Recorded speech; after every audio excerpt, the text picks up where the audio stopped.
তো সন্ধ্যে, সন্ধ্যে কম্বল থেকে বেরিয়ে একটু ঠান্ডা হতে চললাম। হ্যাঁ, অবশ্যই বাইরে চললাম জ্যাকেট নিয়ে, প্যান্ট, স্যুট সব পরে রেডি হয়ে গেছি। ফাইল নিয়ে চললাম একদম নিচে, নিচে গিয়ে শু টু পরে বেরিয়ে গেছি রাস্তায় ঠান্ডাতে জমতে, জমতে। তারপরে পেয়ে গেলাম আমি টোটো। আমরা চললাম বাস স্ট্যান্ড, আমি আর মামা। মামা ওখানেই আছে, অনেকগুলো কাজ একসাথে করব। তো ১ম এই গেলাম ক্যাফেতে, কিছু প্রিন্ট আউটস করলাম কারণ সামনেই টেট আছে। ওটাও যাচ্ছে, টেট পরীক্ষা দিইনি। তো সবাইকে অল দ্য বেস্ট। আর আশা করি এই পরীক্ষা সবাই ভালোই দিচ্ছ, ভালো করেই দাও।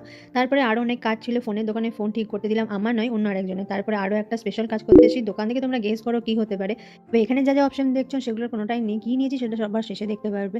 তারপরে ফোন ঠিক হলো, ডাউটস হলো, নিয়ে ঠান্ডায় কাঁপতে, কাঁপতে আমি আর মামা চলে এলাম বাড়ি। ওখানে একটু চাটাও খেলাম ঠিক করা।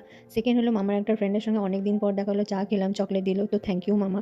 টেট পরীক্ষার জন্য অ্যাডমিন আমি প্রিন্ট আউট করে নিলাম। জানি না এবারে কি হবে প্রিপারেশন ছাড়া। আমি আমার জুতো কার্গো প্যান্টের সঙ্গে ট্রায়াল দিয়েছি, সেটাতে ভালো লাগছে না, তবে জুতোটা ভালো হয়েছে। পরীক্ষা কেমন হলো অবশ্যই কমেন্টে জানিও। ভিডিওটা ভালো লাগলে লাইক করো, চ্যানেলটাকে সাবস্ক্রাইব করো। এবছর এই শর্ট ভিডিও আমি স্টার্ট করেছিলাম, দেখা যাক এই বছর আমার পরীক্ষা কেমন হয়। আর এই বছরে টেট পরীক্ষার ভিডিও খুব তাড়াতাড়ি আসছে। Till then by.